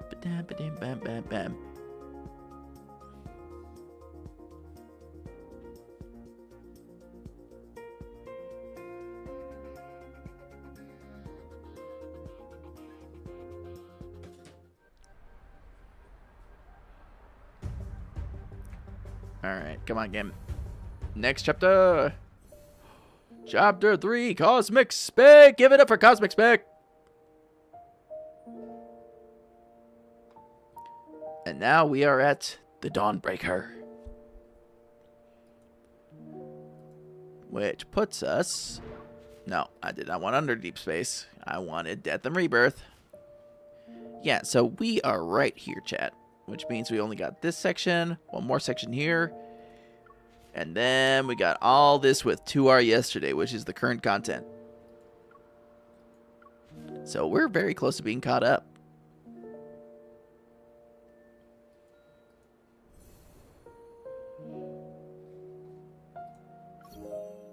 Yep, resources. Then the housing. Maybe the housing, I don't know. I don't know about all that.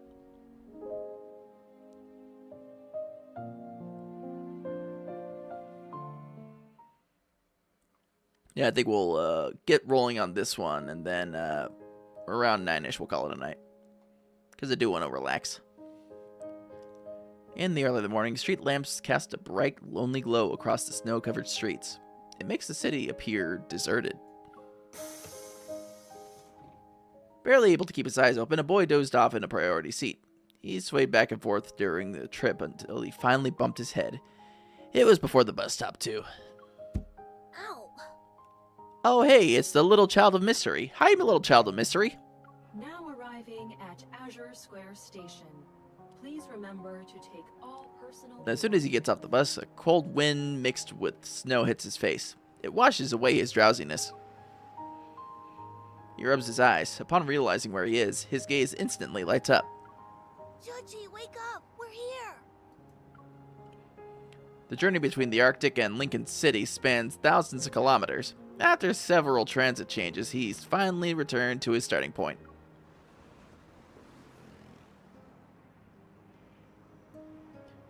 Hello, Ella's VCX from YouTube. How you doing? After hurrying to a secluded bench and making sure no one's around, the boy carefully sets down his backpack and gives it an admonishing pet. Pet, pet, pet. We're back. And you're not allowed to run off this time. Why does that boy voice sound so familiar? Call you Tara? Like Tara from Love and Deepspace? Okay then. Until we find Tara. the emissary, we need to stick to our usual plan. Pretend to be a regular dog whenever there are people around. You know, the fluffy kind that humans love to pet. Got it? We'll practice paw shaking later. I mean, at least the kid's got a plan. The boy waits for a long while, but there's no response from the backpack. Should he? With a growing sense of dread, he unzips the backpack only to find a hole and a few tangled tufts of white fur. I love your model. Oh my god. Well, thank you very much. It's a customizable model.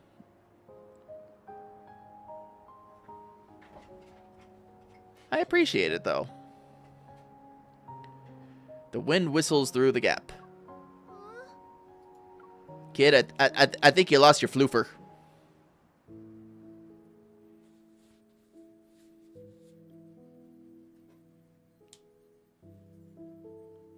Studying the documents Zane gave me, I searched through every library and archive in Lincoln City. I tried my best to uncover the information about cosmic civilizations hidden in the biometric key, but every search has come up empty.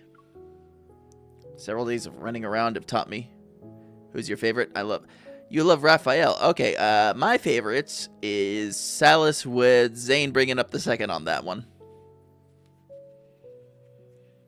Those are my top two picks.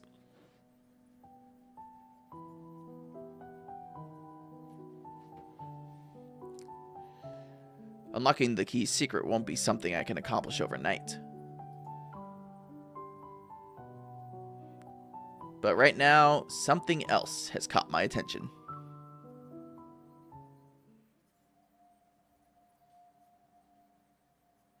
These are special pathological cases where the subjects retain a human's physical features, but their consciousness has been eroded. Only primitive aggression and instincts remain. Oh, also tell me why I can't imagine you with Silas so small. Also, there's Jenna. For now, we're designating them as Alterum. Alterum. Okay. These Alterum share one common characteristic, too. They were diagnosed with protocore syndrome. Ah, so the Alterum is what happens when the people... Yeah, okay, now we got it. We got the connection here.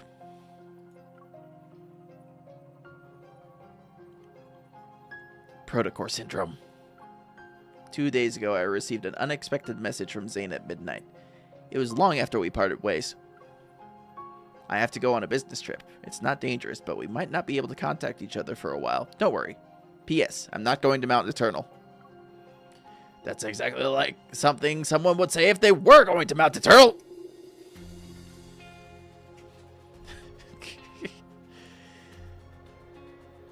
These sudden announcements had become the norm. I scrolled through my emojis and sent back a happy snowman with ellipses above its head. The words protocore syndrome act like a signal. They connect my earliest suspicions to create a clear pattern. This is under Zane's field of expertise. Could his sudden departure be connected to these Alterum? The description of the Alterum reminds me of those so-called specimens I encountered in Skyhaven. Skyhaven, even. With the Alterum appearing in Lincoln City, does this mean the Fountain of Ate has entered another phase?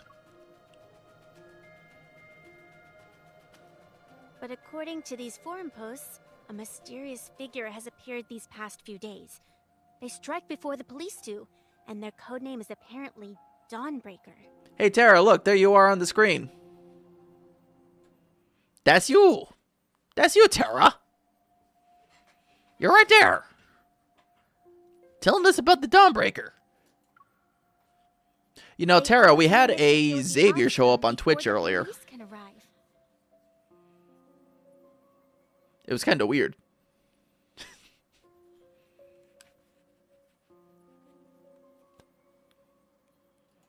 Wait, what? Another urban legend? Yeah, I mean, we're just chock full of urban legends at this point. Yes, really. Focus. Jenna interrupts the off-topic discussion. The virtual display switches to show some photos from a crime scene. Must be your lucky day. Well, I don't know if they're still hanging around the Twitch right now, but they did follow, so maybe we'll see them around, like, another day. But yeah, we did see a Xavier. They followed and everything, and they said hi. As for these recent Alterum attacks, the police need a hunter to investigate and detect metaflux readings. We gotta go detect. Does anyone want to volunteer? Thinking these clues might help Zane, I raised my hand without hesitation. I'll go, Captain. And Jenna's like, yep, I should have seen that one coming. Jenna's like, I asked the question, but I already know the answer.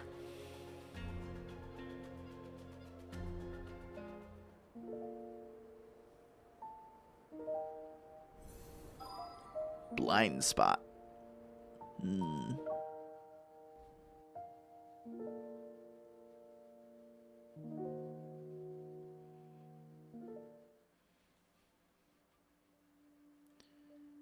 Yep, it's a crime scene. After receiving assistance credentials for my investigation, I head to the Northern Ring Road that's located in the downtown area. Hey, you know about Zane's secret kiss? I know that's a recent event. It's a recent card. I didn't pull for it because I'm saving my gems for whatever they do next with Silas, but I'm well aware of it, as are the other Zane girly pops that I'm associated with, that I hang around in our own Discord.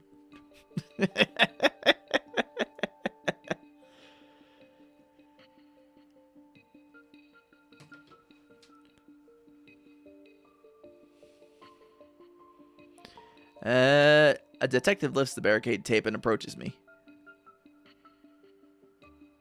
Are you F2P. Not sure what that means, CC. Oh, free to play. Oh, yeah. Yeah, I am mostly free to play. I think I've only ever spent money like once. It was once. It was during the Silas rerun for the Abyssal Silas event, where they help MC escape. Yeah. And B5W. Hello. Makes sense. Yeah. So that's really the only one I did spend money on, because I did want the Silas companion when he was the the Abyssal Sovereign, because that's just my vibe.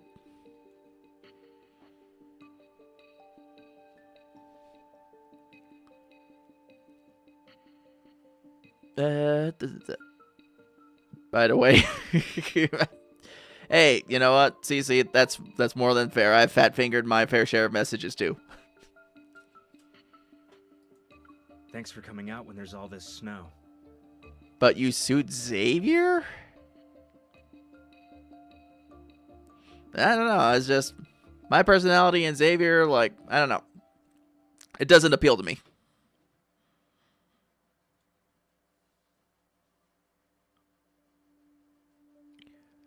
When there's all the snow.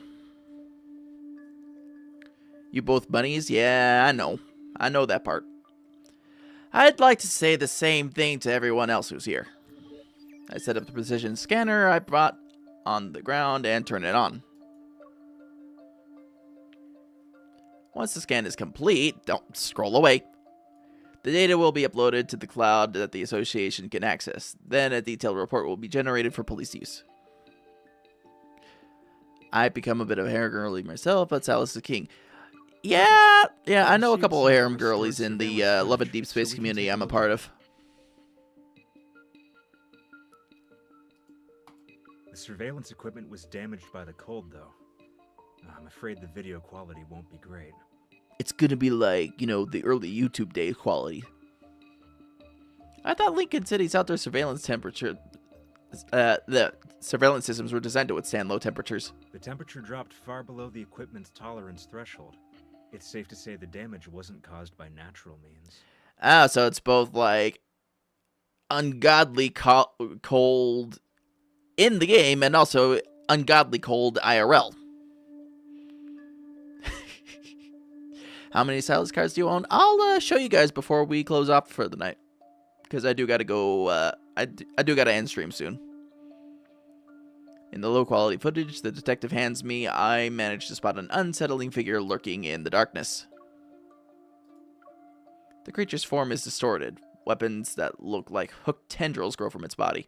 Compared to the ones I've encountered before, they seem to have grown significantly stronger. What about Dawnbreaker? Did you catch them on camera? The detective shakes his head. Well, good news for you, Tara. Until I complete the MSQ, I plan to stream Love and Deep Space on Fridays around the same time every week. So you're not gonna miss much of me if you want to hang out again.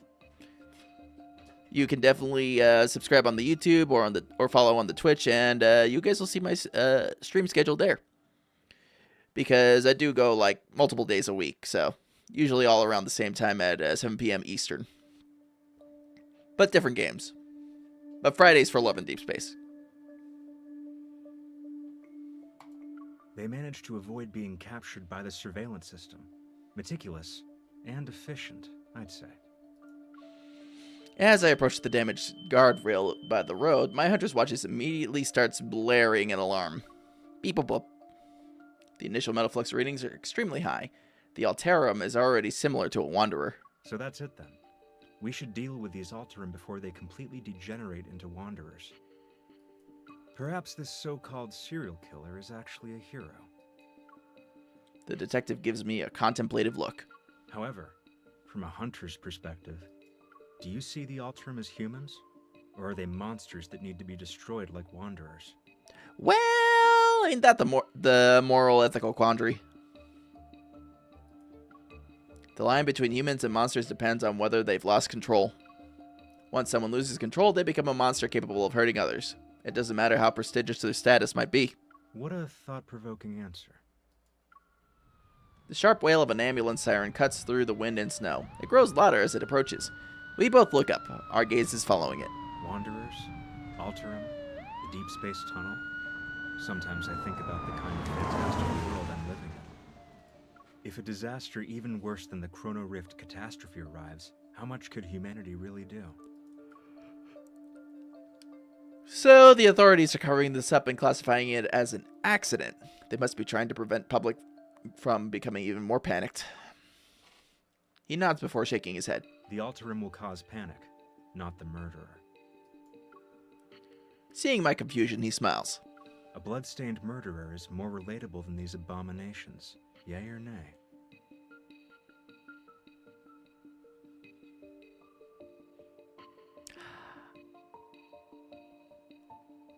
I don't know if I want to comment on the fact that we're discussing, relatable murderers in a game written in an otome style for women. I mean, I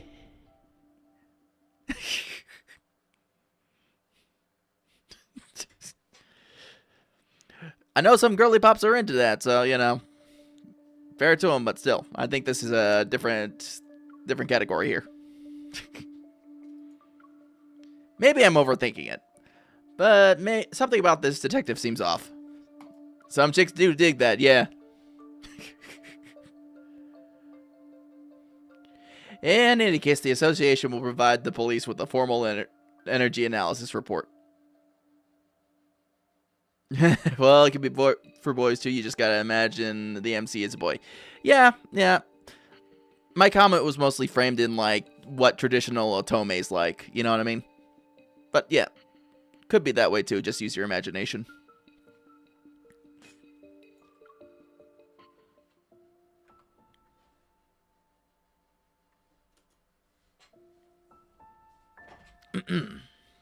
On my way home, I opened the forum post that Tara sent me a few minutes ago. It's about Dawnbreaker. Tara, are you spreading forum posts? Let's expose the truth about the mysterious killer who only appears at snowy dawns. Dawnbreaker! Whoa!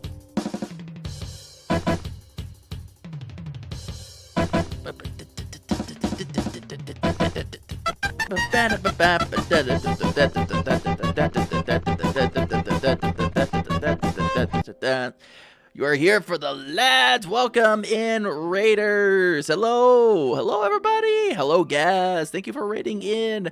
Raiders, if you've not met me before, if you ain't been here before, my name is Jake Dayseeker. I'm an edgelord bunboy Vtuber who specializes in MMO, ARPGs, action games, all that kind of fun stuff. And on Fridays, we play Love and Deepspace because I'm catching up on the MSQ. Gaz, how was your stream? Did you have a good time? Yes, I am being rated on Twitch. We do kind of have a multi-stream going on, so if you see me talking to somebody that you can't see, I'm probably talking to people on YouTube. But yeah, how's your stream, guys? I hope you had a good time. I hope you did. Yes, Twitch is saying, hi, YouTube. But yeah, so, anyways, yeah, we're just getting ready to do that. It was great. Finished the pre-patch event stuff. Oh, fantastic. Fantastic, guys. I'm glad you had a good time. For Woodcraft. Yes, the Woody Woodcraft. I gotta get back to that. As I was saying, guys, if you need to do any, post-stream self-care or anything like that, grab a snack, grab a drink, do a little stretch, because, you just spent however long you just spent doing streaming. Please do remember to take care of yourself. The same goes for your raiders that just came in. Appreciate you guys hanging out with me and coming in from the raid, but obviously, take care of yourself first. That's high priority. And we also got an ad break starting soon. They're so small on the phone, I can't read them. I could probably fix that at some point for the vertical. I just haven't figured that out yet. Ooh. We are getting ready to head into an ad break here real quick, so just fair warning to you guys. we do take a 3-minute ad break every hour. That's usually a good chance for people to do their stretching, snacking, and whatever they may be lacking. Grr, I said hi, Twitch. Twitch said hi. But yeah, so we'll take the 3-minute ad break, and then I think after that we'll finish up this little bit of story we're on, and then I'm going to have to call it for a night.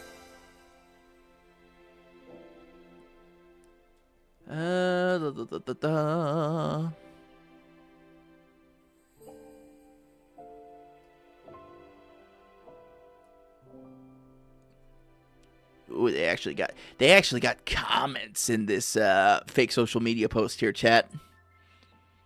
They got comments.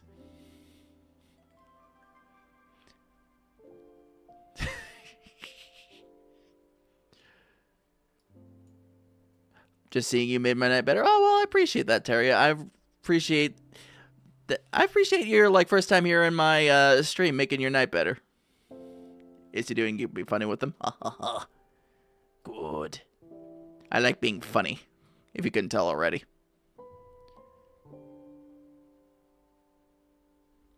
Anyways.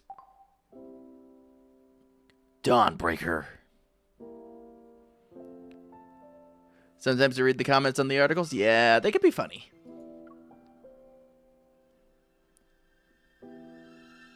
Yep, okay, so now we are kicking into the ads on Twitch. So YouTube, unfortunately, you guys are going to be staring at a BRB screen for the next 3 minutes. But again, we will not progress with the content without everybody being here. So we will be right back once the ad break is over. You guys hang tight.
Alrighty, we are back. Time to toss away Spotify. Good job, Spotify. Thank you. Alright, time to finish this up. Well, thank you everybody for sitting through the BRB and the ads. Your support is always appreciated. The Alterum and the Dawnbreaker. These names sound like links in a food chain, destined to exist in a perpetual cycle of predator and prey. Those monsters, come to think of it, I'm not so different from them. Will there come a day when others will try to erase my existence? I mean, to be fair, girly pop, that's already kind of happened. As this crosses my mind again, I find myself strangely at peace. What was that? I hear a strange noise behind me. When I turn around, I notice paw prints on the ground.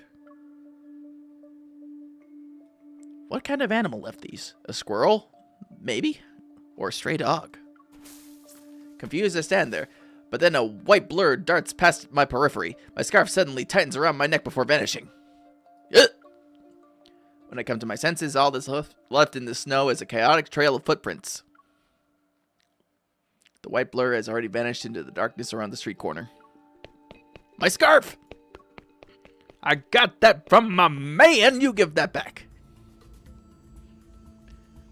In the run-down, gloomy alleyway, only scattered spots of light fall upon the snow-covered ground. A dead end. It took my scarf, too. Where did it go? Snow falls silently. My surroundings are so quiet that even the sound of breathing seems jarring. Are you going to drag me back to the cocoon? I won't return. Uh-oh. We found ourselves in a happenstance, chat. Wait. You're Dawnbreaker. Just kill me already. Uh-oh. Somebody's gonna die. Dawnbreaker. My heart races as I hold my breath and silently move forward. As soon as I turn the corner, I raise my gun at the shadowy figure. You! In the dim lighting, several objects coldly flash from the figure's palm. They're ice shards, and they've pinned the teenager's sleeves and pant legs to the wall. Black crystals covered the teenager's left arm and neck, but he's different from the test subjects I encountered in Skyhaven. Cried a little. Yeah, you know, you're too much. Tara, you just being a little bit dramatic. And thank you, Cece.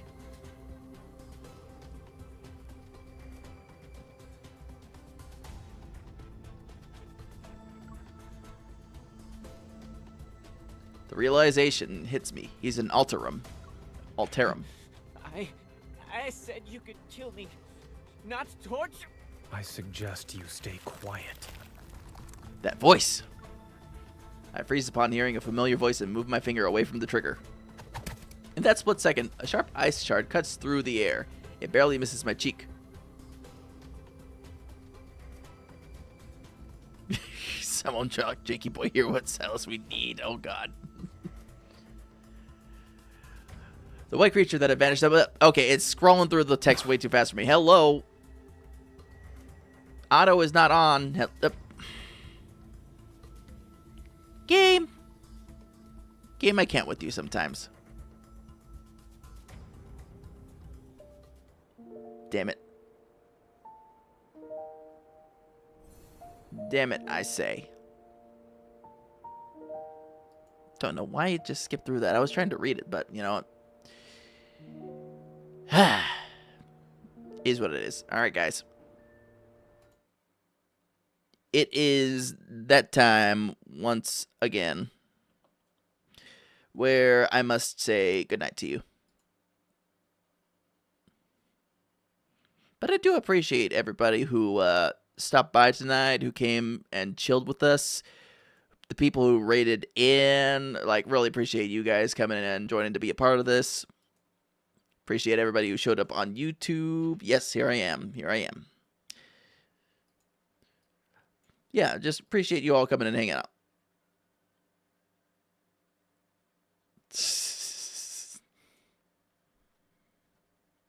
Hello, second husband. I think the comments are a little bit delayed. But, yeah, so we're going to go ahead and call it a night, and we're going to raid out on Twitch to one of my friendos.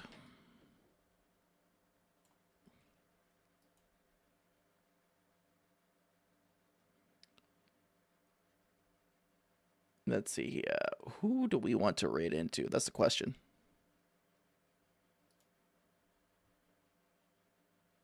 Let's see. Quite a few people I could.